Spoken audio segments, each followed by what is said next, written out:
Hey guys, it's Steph from Hot and Moving. Look, I when I made my predictions early before the series started, I said Pacers in 6. That's over now. Okay, and it seemed like game 4 was really the pivotal game. That game is going to be the game that is the defining game as to why the Pacers lost this series.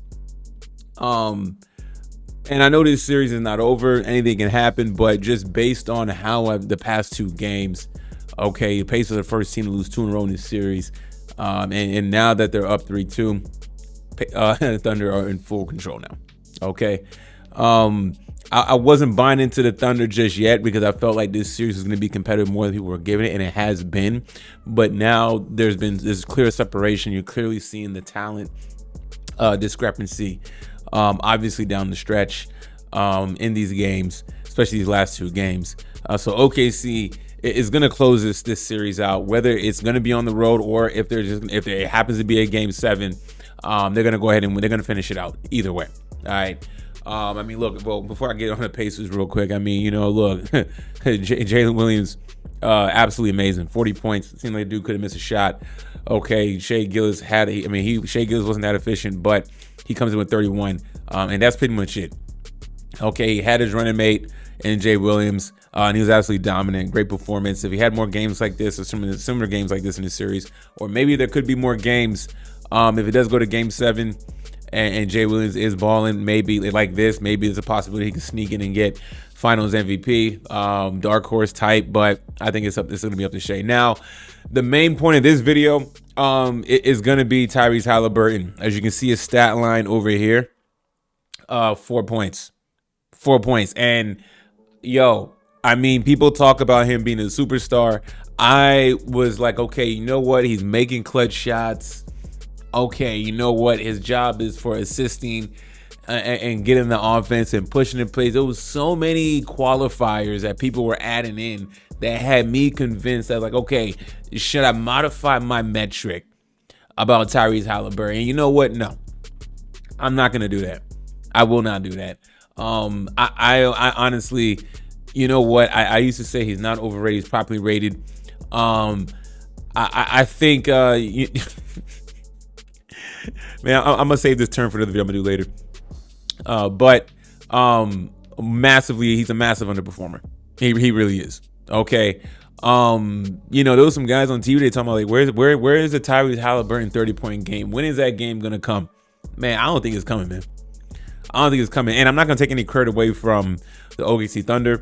But, not aggressive, only taking 6 shots. Yeah, by design. If you're that elite of a player, okay, if people in basketball don't know, because remember, he's saying that I remember after it was a game 3, the media, they don't know what they're talking about. Okay, but yet you're the one that went ahead and became more aggressive in that game after hearing all the backlash of your lack of aggression. Okay, so where is he? So what is he gonna say now? I just finished the game, so I'll catch his post game conference later. But if he decides to speak and it's a hide, okay, because he says he pumps his chest. And, he sounds like when they lose, we got to play better. It starts with me, blah, blah, blah. When they win, the media don't know what they're talking about, X, Y, all this other stuff. He's not a superstar. I'm convinced this series highlighted it. It's been a great story for the Pacers, not taking anything away from them. They've proven to be a worthy opponent for the best team in basketball. Okay, I'm speaking until the series is over. If I get more data points in favor of the Pacers these next 2 games, then I will modify. But for now, as things currently stand, I don't see things getting better. Rick Carlisle is a great coach. This Pacers team is going to be remembered as a team that made an improbable run, even though a lot of things had to go their way. Okay, and then you've seen a lot of teams making changes in the East. You just saw the Orlando Magic get Desmond Bane. And it was making me think, what if a fully locked in Orlando Magic team, who was one of the best defensive teams, now adding a 3-point shooting team, how would they have fared well against this OKC Thunder team? Right, just food for thought. This Pacers and Siakam can only do but so much. McConnell came in, gave it 18 points. Okay, he took 14 shots. He was much more aggressive. Haliburton is frozen in his head for whatever reason. And I've always thought this. I've seen this last year when he's up and down. Okay, in these playoffs, he's been up and down, right? This is who he is. Okay, Haliburton's the type of player, and even if the Pacers go on to win this championship, I wasn't gonna put Haliburton as this superstar elite player, especially seeing Dozen. I should have stuck with my original data points of just seeing how he's played throughout the regular season in his career and in these playoffs last year, this year. We'll have stat lines like this. I don't know how you can put him in a category of an elite, an elite player in the league when it gives you performances like this. Okay, 3 turnovers, okay, 6 assists and 4 points. What is that? Right? People were so quick to elevate him and have this conversation, and I got fooled. Kind of modifying, kind of leaning towards that. I can't do that with Haliburton, guys. I can't. Great team overall. He fits well within the team, but in terms of expecting anything legit from him, expecting anything high level from him in critical moments, outside of if it's tied and they need a last shot, fine. Give the ball to Haliburton for the last second shot. If that's how you want to play if that's how you want to run your team, and you got to play tight games all the way down the stretch, and then you hope that he can find an opening and hit a game winner. Because outside of that, in terms of duration of a game, a lot of times very non-impactful. 0 for 4 from 3, 0 for 6 field goals. All you got is 4 free throws to show for it. Okay. Lack of aggression in second, just absolutely nothing. Absolutely nothing for him. So I'm out on Tyrese Haliburton.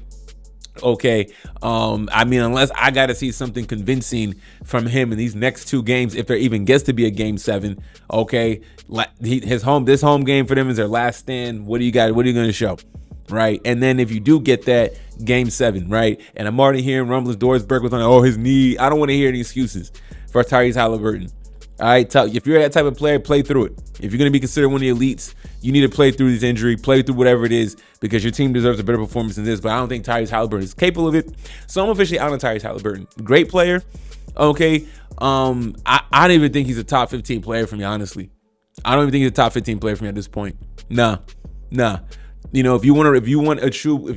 great as a true point guard, cool. But people can get that mixed up in the true point guard being also you're an elite scorer for your team as well as assistant. He just can't do it. Not his game, not blaming him, but this is who he is. All right. So I think, Indiana Pacers fans should not, this is your guy for the future. This is what you're going to get. And this is probably the best shot the Pacers will ever have ever again, in my opinion. As wide open as that East is, I don't see them going back to the finals.